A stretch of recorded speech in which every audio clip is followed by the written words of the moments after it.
ॐ भूर्भुवः स्वः तत्सवितुर्वरेण्यं भर्गो देवस्य धीमहि धियो यो नः प्रचोदयात्। हमारे अंतरिम बंधुओं, आज हम गुरुदेव का बालपन से संबंधित जीवन का संदेश सुनाएंगे। एक बार 1995 में प्रथम पूर्णाहुति में उनके गांव आवलखेड़ा में, जो आगरा उत्तर प्रदेश में है, वहां जाने का मौका मिला और समयदान करने का मौका मिला। जब हम वहां गया तो 1.5 महीना के अंतर्गत में प्रत्येक दिन 1 घंटा 1.5 घंटा गुरुदेव के जीवन से संबंधित जानकारी के लिए प्रत्येक घर में गुरुदेव के से संबंधित कुछ भी रहस्यमय बातें जानने के लिए हमने लोगों से पूछताछ की और उसमें अपना आनंद अनुभव करने लगा। कुछ लोगों ने बताया कि गुरुदेव बचपन में इधर से पढ़ने जाते थे और पढ़ करके आते थे।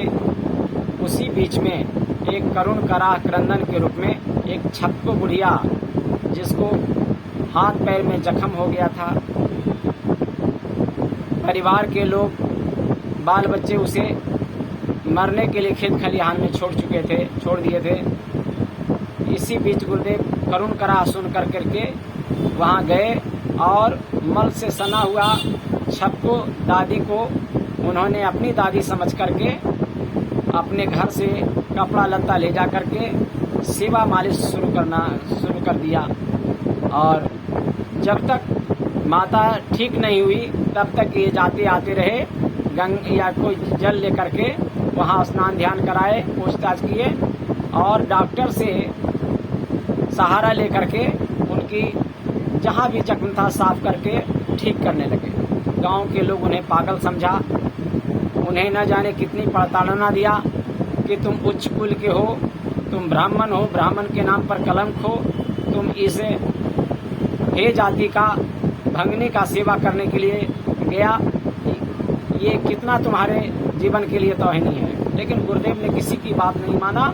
उन्होंने जाना कि पीड़ित मानवता के कल्याण के लिए, उनके दुख को दूर करने के लिए जब तक ठीक नहीं होगी तब तक के हम जाते आते रहे। और जब बुढ़िया दादी का, छप्पो दादी का जब होश आया तो देखा, अरे बाप, ये तो गांव के सबसे बड़े आदमी रूप किशोर जी का यानी बच्चे श्री राम है।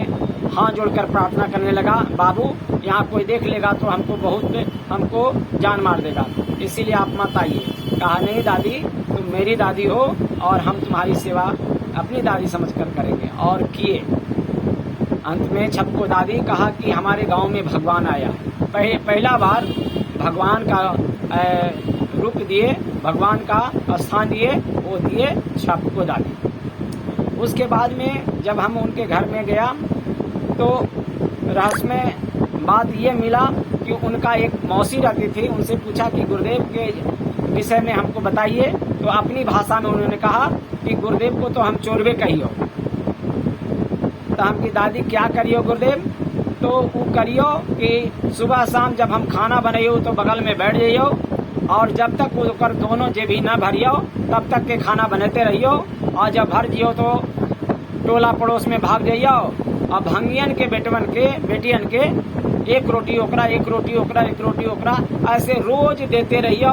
जब तक रहियो घर में तब तक के वो ये अपना इस तरह के काम करियो, हम तो उसको चोरवे करियो।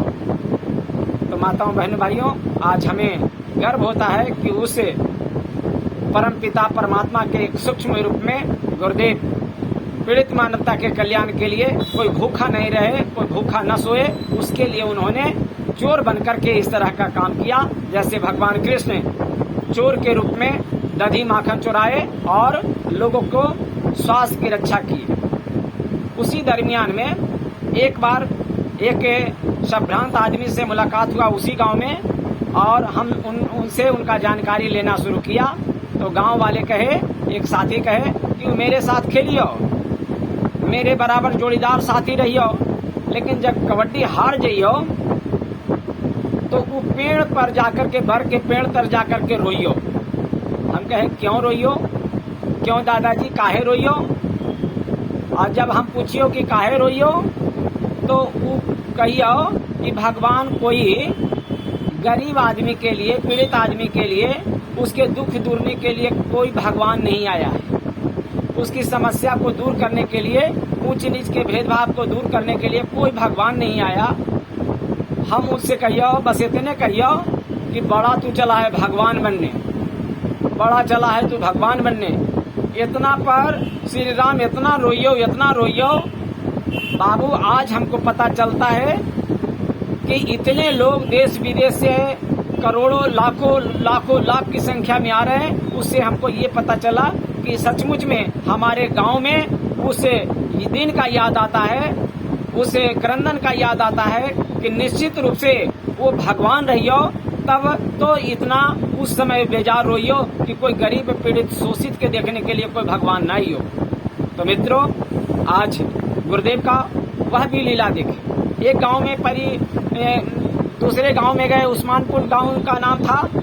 जब उस गांव में गए तो गुरुदेव के विषय में जानकारी लिए तो उस समय अंग्रेज का जमाना था, अंग्रेज यानी अब अत्याचार बढ़ रहा था। उस समय लोगों ने बताया कि देखिए हमारे गांव में भी आइयो और वो गायत्री जग करइयो और सबसे दक्षिणा के रूप में सारे रोड जाम करवइयो, यानी स्वतंत्रता आंदोलन में भाग लियो और एक ठोस कदम उठाइयो और सबके कल्याण के लिए योजना बनाइयो। यानी गुरुदेव स्वतंत्रता संग्राम के आंदोलन में गायत्री यज्ञ करते हुए अपनी देश की स्वतंत्रता की बेड़ियां को तोड़ने के लिए भी एक ठोस कदम उठाए। उस तरह से गांव गांव में एक आंदोलन किए।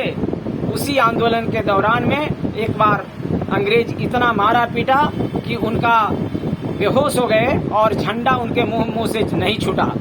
अंत में उन्हें श्री राम मत का वही उपाधि मिला कि श्री राम मत जी वहाँ कहते थे। उसके बाद में इस तरह से गुरुदेव उस गांव में और भी बहुत सारे विधवा विवाह से लेकर के यानी और भी सेठ गुब्बा लाल का सेवा किए, जो कि एकदम क्रूर आदमी था और अपना सूद पर किसी के साथ में पैसा लगाया करता था। लेकिन अंत तो गतवा उसका पीड़ा इतना हुआ कि कोई परिवार देखने वाला नहीं, उसका जान माल शरीर अपने इतना गलने लगा कि कोई देखने वाला नहीं। उस परिस्थिति में भी गुरुदेव ने उसे सेवा किया। उस आदमी ने गुरुदेव से कहा कि हमारे जैसे नीच आदमी को आप कैसे सेवा करते हैं। हाथ जोड़कर निवेदन करने लगा कि हम नहीं समझे कि आप भगवान हैं, हमारे जैसा तुच्छ आदमी को भी सेवा करते हैं। कहा कि गुरुदेव ने कहा हम आदमी से घृणा नहीं करते हैं, पाप से घृणा करते हैं। पापी से घृणा करते हैं, पापी से घृणा नहीं करते हैं, पाप से घृणा करते हैं। आप अपने को भले को पापी माने, लेकिन हम आपको छोड़ेंगे नहीं, आपकी सेवा करेंगे। आपका कर्म का फल आपको मिलेगा, मेरा कर्म का फल हमको मिलेगा। इस तरह से गुरुदेव यानी पापियों का भी उद्धार किए, पापियों का भी सेवा किए और सबका सेवा किए। इस तरह से गुरुदेव का प्रारंभिक जीवन, बचपन का जीवन स्मरणीय है। जैसे भगवान का, कृष्ण का जीवन स्मरणीय है, बालपन का जीवन स्मरणीय है, तो गुरुदेव का भी जीवन स्मरणीय है।